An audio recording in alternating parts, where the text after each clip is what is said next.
Halo semua, kembali lagi di channel aku, Karina Agustin. Karena sudah akhir bulan, yuk temani aku membuat perencanaan untuk bulan Agustus. Pertama-tama, aku siapkan semua kebutuhan jurnal aku, mulai dari dompet-dompet, alat tulis, dan buku yang biasanya aku pakai. Kalau kalian biasanya nyiapin apa aja? Nih, yang pertama, ini adalah buku Muslimah Planner 2021 yang aku beli di tahun 2020. Dan saat ini sudah 7 bulan secara konsisten aku mengisinya.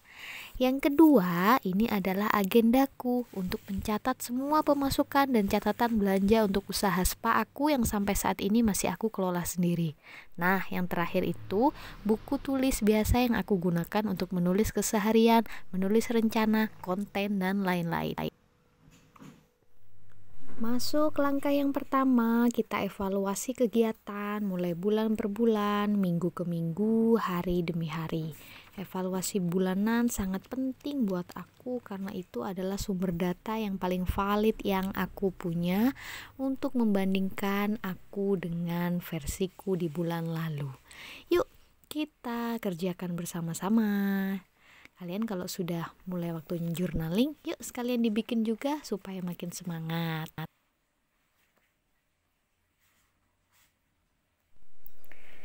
Kita udah masuk di bulan Agustus.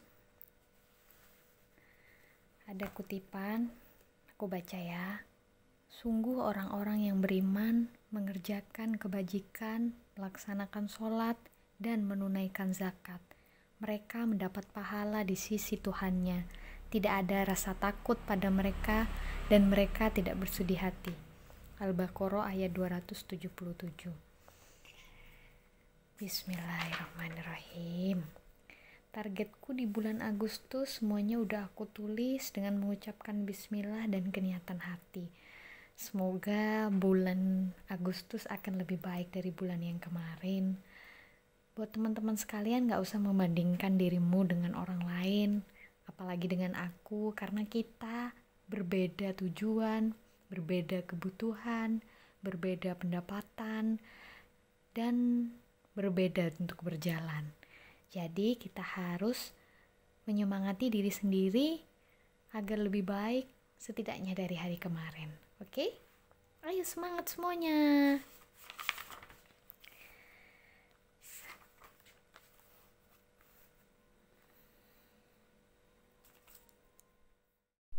Untuk budgetku di bulan Agustus gak ada yang berubah. Ada pengeluaran wajib dan pengeluaran yang bisa berubah-ubah. Cuman untuk label jatahku skincare aku ganti untuk mengganti stok vitamin dan masker karena itu yang paling dibutuhkan pada saat seperti ini.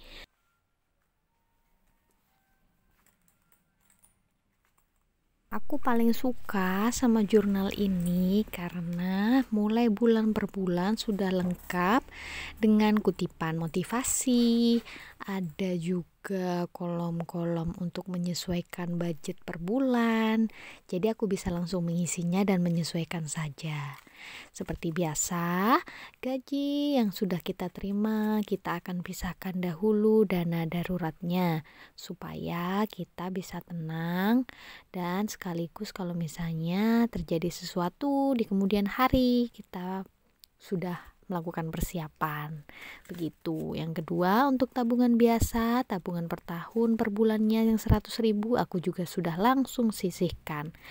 Dan sudah aku hitung untuk bulan ini ada sisa 150.000 sebagai pegangan atau mungkin juga bisa buat tambahan jajan bulanan. Setelah semuanya sudah selesai, aku melihat lagi seluruh budget dan rencana aku di bulan Agustus ini supaya tidak ada yang terlewat. Untuk evaluasi pengeluaran bulanannya aku udah hitung dan ternyata over budget untuk bulan ini karena memang ada pengeluarannya tidak terduga, tapi it's okay, aman, jadi harus tetap semangat. Teman-teman juga harus tetap semangat ya. Ingat, yang bisa menolongmu adalah dirimu sendiri, bukan orang lain. Next, kita langsung mengisi sinking funds. Kalau aku, sinking fundnya udah aku bahas ya di video-video aku sebelumnya. Kalau teman-teman ingin nonton lagi silahkan. Sinking Funku banyak sih, mulai dari tabungan untuk check up ke dokter, mulai ngumpulin pajak, mulai ngumpulin uang untuk liburan, terus modal usaha dan lain-lain.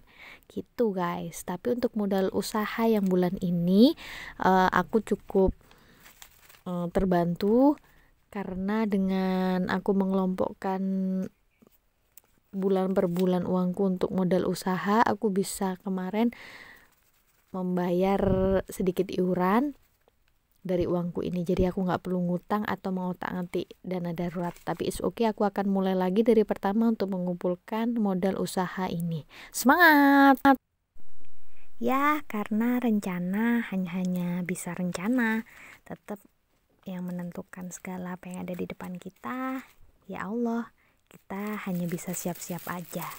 Percayalah teman-temanku, berapapun besarnya gajimu, kalau kamu membelanjakannya sembarangan, gajimu gak akan selalu cukup, pasti akan terasa kurang. Jadi jangan lupa selalu bersyukur, selalu berhemat, selalu bijaksana dalam menggunakan uangmu.